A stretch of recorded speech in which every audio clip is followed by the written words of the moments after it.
जय सिया राम, जय श्रीमन नारायण, राम कृष्ण हरि, जय जय श्री राधे। परमानंद मुंबई में हम आप सब लोग इस भारत की आर्थिक राजधानी के पावन प्रांगण इस योगी सभागृह में आज श्रीमद् भागवत के 6वें दिवस की कथा में प्रवेश कर रहे हैं। ये हमारा परम सौभाग्य है। संभवतः बंबई के युवाओं की प्रसिद्धि किन अन्य कार्यों में ज्यादा बताई जाती है कि हमारे बंबई के युवा जो हैं वो आधुनिक क्षेत्र में बहुत आगे हैं। आधुनिक स्थिति में, चाहे वो वेस्टर्न कल्चर हो, चाहे वो स्टाइल हो, चाहे वो उनका फ्लुएंट बोलना हो, चाहे किसी भी नए स्टाइल को, फूड को, कपड़ों को डिस्कवर करना हो, उसमें बंबई के बालक बहुत आगे रहते हैं। परंतु इस कथा में बंबई के युवाओं ने आध्यात्मिकता में विजय प्राप्त की है। हमारे 90% यहाँ पर युवा भाई बहन बैठे हैं। और रुक जाओ, वो पीछे फोन में कुछ दिखा रहे हैं, आप अब हम कथा कैसे कहेंगे? हम सब देखेंगे, रुक जाओ अभी। ये भाई एक तो हमारा चित्र ढक दो एक बार, तो ये एक बार इनके लिए ताली बजाओ। ये जो ये बच्चे खेलते हैं, इसको क्या बोलते हैं? हाँ, तो ये इसी से ही बनाया है और लग तो हम ही रहे हैं। जिन बहन ने बनाया उनको बहुत बहुत धन्यवाद। भैया देखो, एक बात हम आपको बहुत बहुत स्पष्ट रूप से बता दें, हम मानवीय हैं आपकी तरह। जीवन में कभी भी इस उद्देश्य से हमने कथा नहीं कही, ये बात हमारे परिकर के परिवार के लोग जानते हैं। पर निश्चित ही पूर्व जन्म में कोई ऐसी इच्छा रह गई होगी यश की, कीर्ति की, वो इस जन्म में हमको ठाकुर जी जबरदस्ती दे रहे हैं।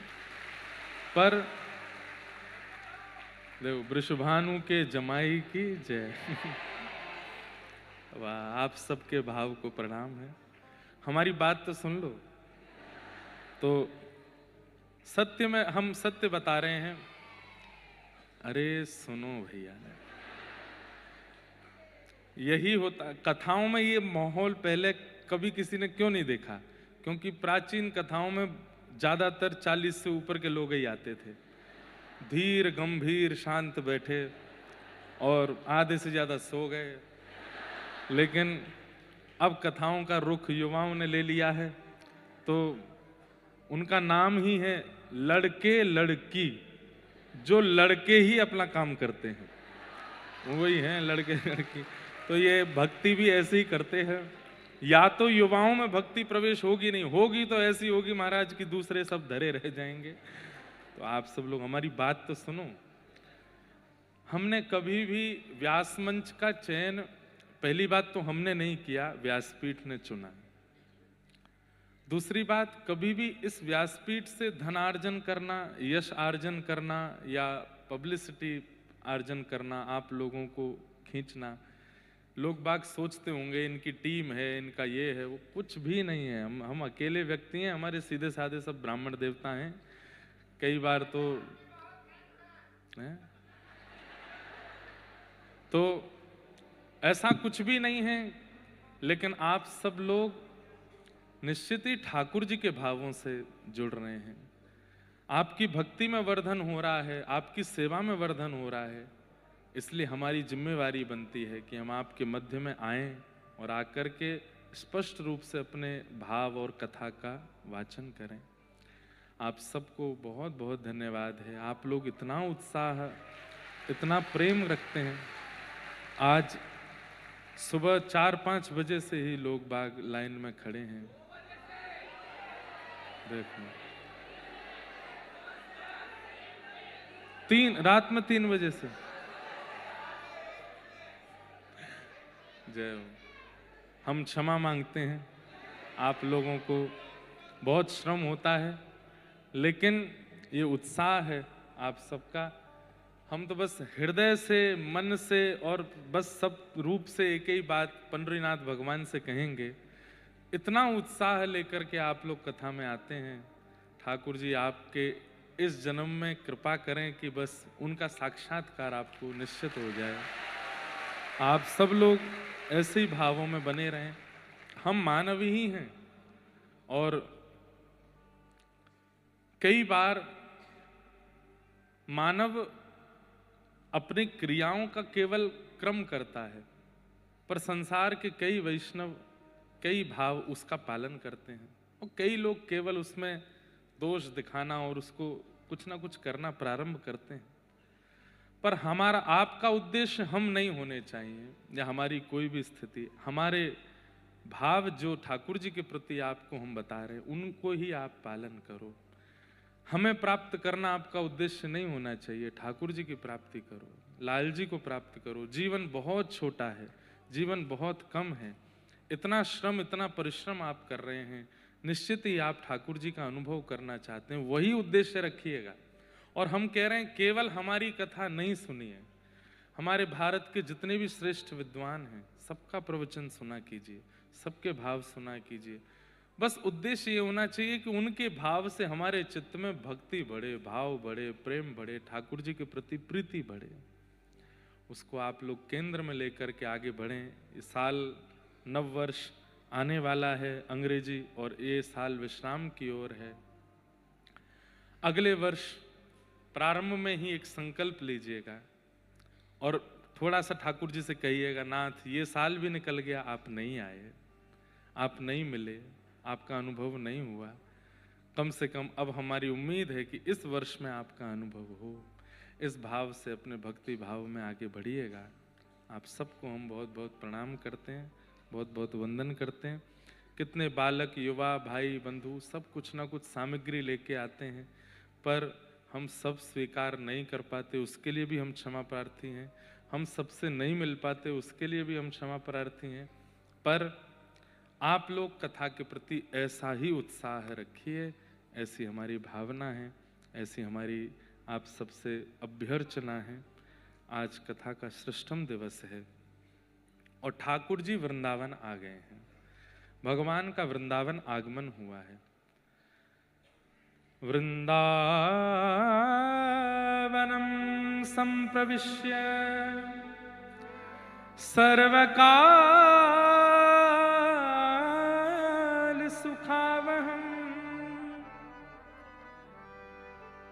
वृंदावन ठाकुर जी को इतना प्रेम देता है, इतना इतना प्रिय लगता है ठाकुर जी को वृंदावन की, कि एकमात्र वृंदावन के लिए लिखा है सर्वकाल सुखावहम्। ठाकुर जी को हर परिस्थिति से सुख देता है वृंदावन। अब वृंदावन का रूप अलग हो गया है, हमें जो दिख रहा है वो वृंदावन अब अलग जैसा है, पर अभी भी ठाकुर जी को सुख देता है वृंदावन।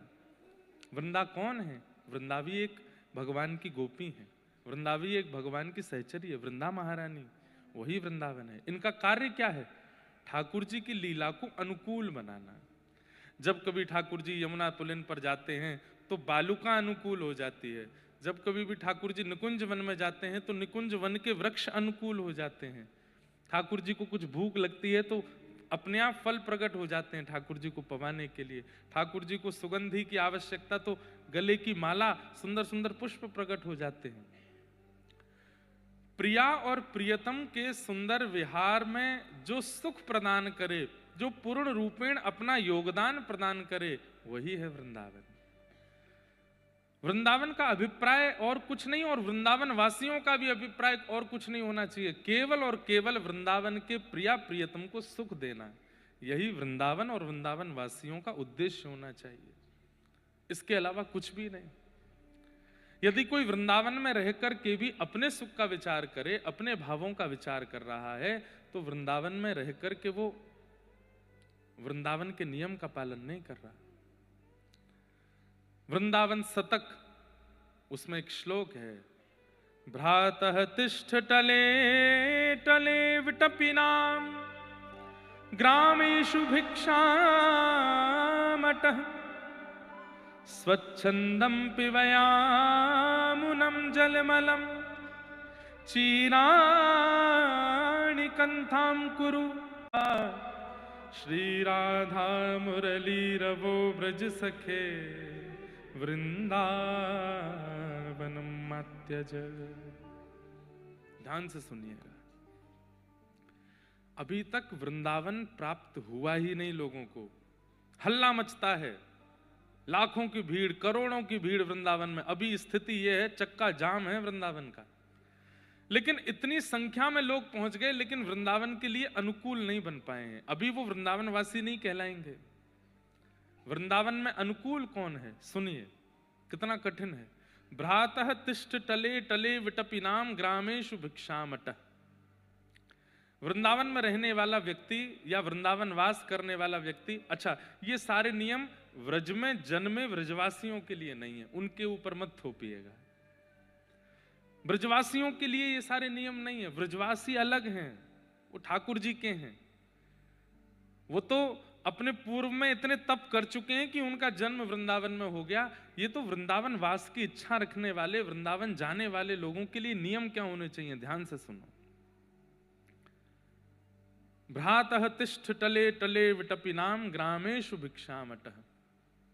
वृंदावन जाने वाले लोग प्रयास करें कि वे मधुकरी पा करके अपना जीवन निर्वहन, जितने दिन वृंदावन में रहे मधुकरी पावें। मधुकरी मतलब ब्रजवासियों के यहां से, ना किसी होटल पे पावें, ना किसी बाहर किसी रेस्टोरेंट में जावें।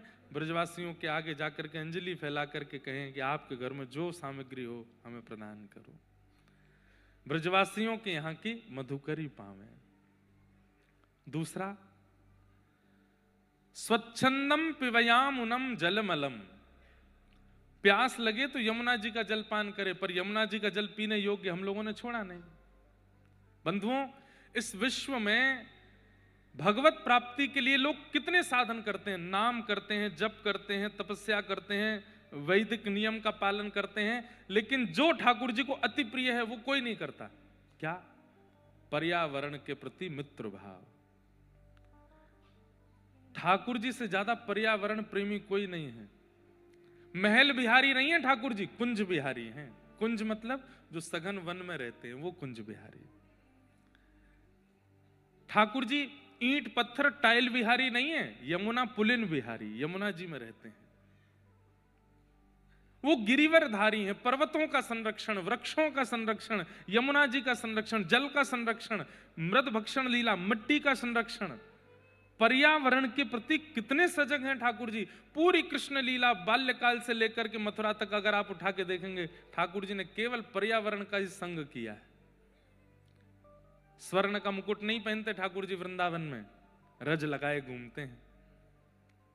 गले में आभूषणों की माला नहीं धारण करते, वनमाली राधा कृष्ण, वनमाली पहन करके, वन की मालाएं पहन के घूमते हैं। पादुका नहीं पहनते, अनावृत चरणों से विचरण करते हैं श्री धाम वृंदावन में। और उसी पर्यावरण को हम लोगों ने कितना दूषित कर दिया। ठाकुर जी को इतनी पीड़ा होती होगी वृंदावन में आज, कि जिस वृंदावन से हमने इतना स्नेह किया, जिसका नाम ही वन है, जिसका नाम ही वृंदा का वन है, उसको आज बिल्कुल वन नहीं छोड़ा। यमुना जी, आप जल पान नहीं कर सकते यमुना जी का, ऐसा यमुना जी का जल है। कभी कभी मुझे लगता है इतनी संख्या में लोग वृंदावन जा रहे हैं, इतना जप तप कर रहे हैं, फिर भी ठाकुर जी मौन क्यों बैठे हैं? क्योंकि ठाकुर जी कहीं ना कहीं नाराज है हमसे कि तुमने हमारे वृंदावन को कैसा कर दिया। हम वृंदावन के निवासी हैं, 28 वर्ष की आयु हो गई, कितने वर्ष हो गए मैं यमुना जी का आचमन नहीं कर पाया अभी तक। हम यमुना जी में स्नान नहीं कर पाए। अपने ठाकुर जी का अभिषेक करना होता है ज्येष्ठाभिषेक पर, तो कटा पत्थर एक स्थान है हरिद्वार से आगे जाकर के, वहां यमुना जी आती, वहां से यमुना जल लाना पड़ता है। हमारे इतने युवा अगर एक साथ जुड़ जाएं, नाम भी करो, जप भी करो, लेकिन एक पहल चालू करो कि भाई वृंदावन को पुनः वृंदावन बनाओ।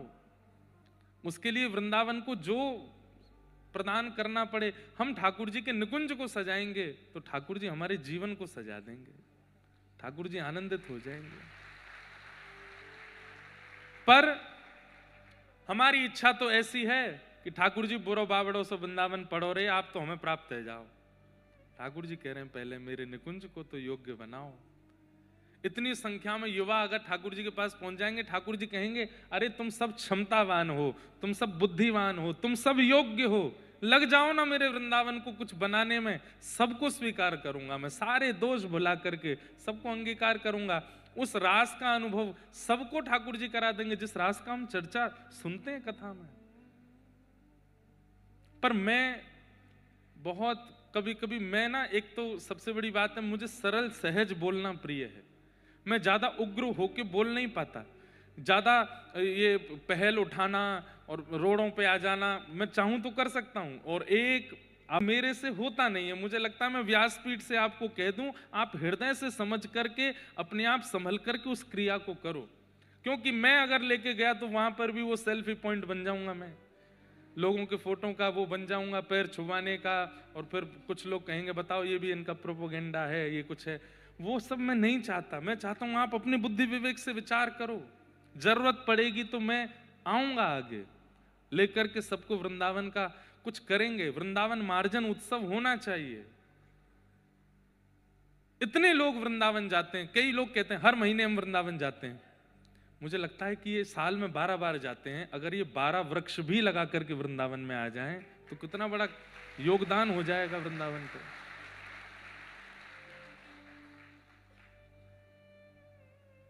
आज मंदिरों को तोड़ना, वृंदावन में ये बनाना वो बनाना, ये सब चल रहा है। हम लोग केवल ठाकुर जी को देखने के लिए इतनी भीड़ लगा देते हैं। अरे ऐसा निकुंज निर्माण करो कहीं जाकर के कि ठाकुर जी मंदिर से वहां आ जाएं, वहीं उपस्थित हो जाएं, कोई आवश्यकता नहीं। बैठी रहूं कुंजन के कोने, श्याम राधिका गाऊं, किशोरी तोरे चरणन की रज पाऊं, किशोरी तोरे चरणन की रज पाऊं। कहां से पाऊं? रज बची नहीं, कहां से पाऊं? बैठी रहूं कुंजन के कोने, है कहां कोना, है कौन सा कुंज वृंदावन में जहां बैठोगे आप? बचे ही नहीं है। आज वृंदावन के पास वो ताकत है लोगों के जनसमूह की कि वृंदावन जाने वाले वैष्णव कुछ ठान लें तो करके दिखा देंगे। पूरे विश्व में भीड़ करने वाले लोग यहां से जाते हैं, बुरा नहीं मानिएगा, पूरे विश्व में जहां कहीं भी भीड़ होती है, भीड़ में जाने वाले लोग इधर से जाते हैं। यहां हम ये करेंगे तो हमको ये मिल जाएगा, ऐसा करेंगे तो ये मिल जाएगा, ऐसे जाएंगे तो ये मिल जाएगा, ये चढ़ा देंगे तो ये मिल जाएगा। वृंदावन जाने वाले 99% लोग यहां से जाते हैं, कोई भी इधर से नहीं जाता। और इधर से जाने वाला व्यक्ति अगर विचार कर ले तो सब कर सकता है। वृंदावन को कुंज बनाओ, वृंदावन को वन बनाओ, वृंदावन को पुनः योग्य बनाओ, और उसके लिए आपको जो क्षमता लगे वो लगाओ। हम जीवन में कैसे कैसे रसिकों की कथा आती है। एक महापुरुष की कथा आती है, वो रोज सोहनी करते थे। हमारे श्री पंडित गया प्रसाद जी महाराज, उन्होंने जीवन में एक ही तप किया, क्या? गिरिराज जी की परिक्रमा करते सोहनी लेकर के। ध्यान से सुनिएगा, पंडित श्री गया प्रसाद जी महाराज, मैं उनका दर्शन नहीं कर पाया क्योंकि मेरे जन्म से पूर्व ही निकुंज में प्रवेश हो गया उनका। उनकी गोद में प्रिया प्रियतम खेलते थे। आप लोग गिरिराज जी जाएंगे तो मुकुट मुखार विंद जहां से परिक्रमा प्रारंभ होती है, थोड़ा आगे 1-1.5 किलोमीटर जाते ही सीधे हाथ पर आपको गया प्रसाद जी की समाधि लिखा दिख जाएगा, जाके वहां प्रणाम कीजिएगा। उनके बारे में सुनो। गिरिराज जी की परिक्रमा करते, कैसे करते? ना तो माला झोली, ना कोई कीर्तनिया, ना कुछ और, बस सोहनी रखते अपने हाथ में और सोहनी करते करते, और ऐसे नहीं कि बस झाड़ते हुए बस परिक्रमा पूरी करनी है, जहां तक एक दिन में पहुंचते थे वहां तक ही करते, लेकिन खूब अच्छे से मार्जन करते गिरिराज जी का। कीट पत्थर पतंग कुछ भी गिरा मिलता उसको समेटते, उसको व्यवस्थित स्थान पर डालते। एक बार का प्रसंग है कि महाराज जी सोहनी कर रहे थे, और सोहनी करते करते वो सामग्री उठा के डाली और वहीं बैठ के रोने लगे। किसी ने जाके पूछा, बाबा आप काहे को रो रहे हो? तो रोते रोते, किसी व्यक्ति विशेष को दोष नहीं दिया।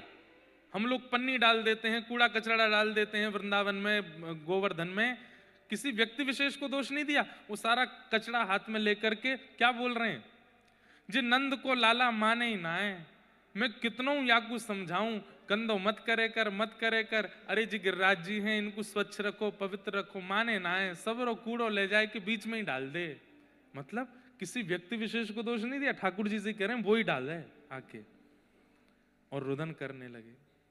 और उनका नियम था, सोहनी करने के बाद जब झाड़ू सोहनी छोटी हो जाती थी ना, तो फिर अपने स्थान पे आके गड्ढा करते और पुष्प आदि करके सोहनी को माथे से लगाते और बोले, तेरो जीवन कितनो धन्य है, जन्म से अंत तक तेने केवल रज की सेवा करी और कोई काम में ना तू रही, तेरो जीवन धन्य है क्यों। और सोहनी को गाड़ करके उसको समाधि दे करके गिरिराज जी में फिर भंडारा करते संतों का, सबको 10-10 रुपया बांटते।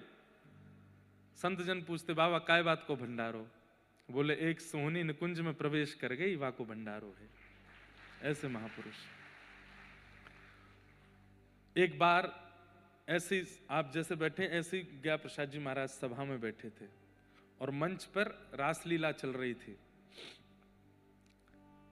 तो किसी ने स्वामी जी से कहा कि महाराज जी, ये जो स्वरूप बनते हैं ना वृंदावन की रासलीलाओं में, जो मुकुट धारण करते हैं, ये मेकअप करके अनर्गल दुनिया में घूमने वाले, विवाह में पहुंच के नृत्य करने वाले वो लोग नहीं। रासलीला, रास मंच, रासलीला में बैठे थे, तो बैठे बैठे उनके मन में आया, अगर ये सच में ठाकुर जी हैं तो मैं अमरूद लेकर के आया हूं और मैं सामने धर दूंगा। अगर ये सच में ठाकुर जी हैं तो ये लीला में कुछ ऐसी योजना करेंगे, आकर के अमरूद खाएंगे, और अगर इन्हें अमरूद उठाए के खा लियो मेरो, तो मैं मान जाऊंगा ये ठाकुर जी हैं। बोले, स्वामी जी विचार कर रहे थे, वो अमरूद की थैली आगे धर दी, भीड़ बैठी थी खूब सारी, बैठे बैठे देख रहे थे रासलीला। आधा एक घंटे बाद ठाकुर जी जो स्वरूप सरकार बने थे मंच पे, नृत्य करते करते अचानक रुके और उन्होंने वो अमरूद की थैली देखी, तुरंत कूदे मंच से और अमरूद उठाए करके खायो, और खा करके गया प्रसाद जी की गोद में बैठ करके बोले, तू मुझको भगवान ना है माने, मुंह खोल, जल्दी खा। 3 दिन के लिए मूर्छित हो गए स्वामी पंडित श्री गया प्रसाद जी महाराज, विश्वास नहीं हुआ उनको। और तब से उनका नियम बन गया, व्रजमंडल में जितने भी छोटे बालक दिखते थे, लाला दिखते तो उनको कन्हैया बोलते, और लाली दिखती तो उनको किशोरी जी बोलते। बोले, भैया या व्रज में ये बालक छोरा छोरी ना है, ये सबरे लाला हैं, ये सबरे ठाकुर जी हैं, किशोरी जी हैं, सबको हृदय से लगाते। एक बार और एक लीला सुनाऊं उनकी। जैसे पर्दा लग गया तो पर्दे के पीछे स्वरूप सरकार ऐसे लेट गए, रासलीला करके थक गए, कोई बालक थे, तो महाराज जी ऊपर मंच पे आए, पर्दा के पीछे जाके बोले, जय जय मैं पाम दबा दूं? हाँ बाबा बैठ जा, दबा। बैठ के दबाने लगे तो ठाकुर जी अपने पैर के अंगूठा और ये उंगली बगल वाली, इससे गया प्रसाद जी की नाक ऐसे करने लगे, ऐसे लेटे लेटे, ऐसे लेटे थे, पैर दबा रहे हैं, तो अपना पैर उठा के उनकी नाक ऐसे दबा रहे ठाकुर जी।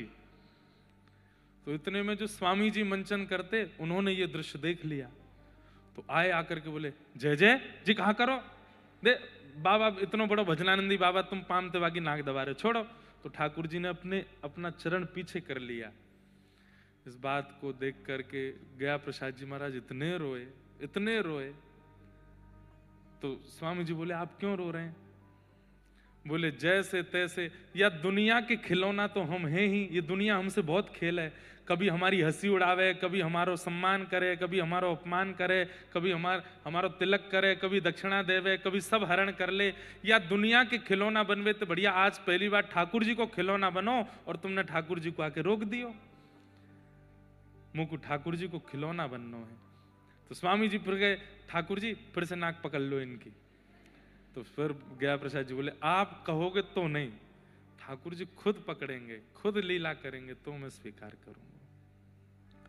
और अपने निकुंज गमन तक स्वरूप सरकार, जो मुकुट पहन के बालक ब्रजमंडल में लीला करते हैं रास में, उनको ही कृष्ण माना उन्होंने, और उन्हीं के माध्यम से अनेक अनुभव किए उन्होंने ठाकुर जी के। और इन सब के पीछे वो योजना बताते थे, मेरा जप तप नियम सब कुछ केवल और केवल सोहनी करने से। रज की सेवा, वृंदावन के नुकुंज की सेवा, यमुना जी की सेवा, हम इन्हें छोड़ करके केवल और केवल एक सेवा में लगे हैं, भजन साधन में।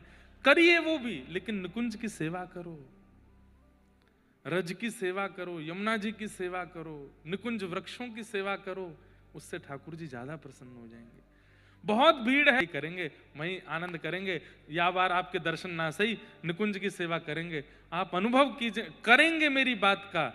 आपने बिहारी जी नहीं देखे, लेकिन बिहारी जी स्वप्न में आके अपनी पोशाक आदि सब दिखा जाएंगे आपको, आज मैं ऐसा लग रहा हूं, देख ले, तैने मेरे निकुंज की सेवा करी। ताज बेगम, ताज बेगम का नाम सुना?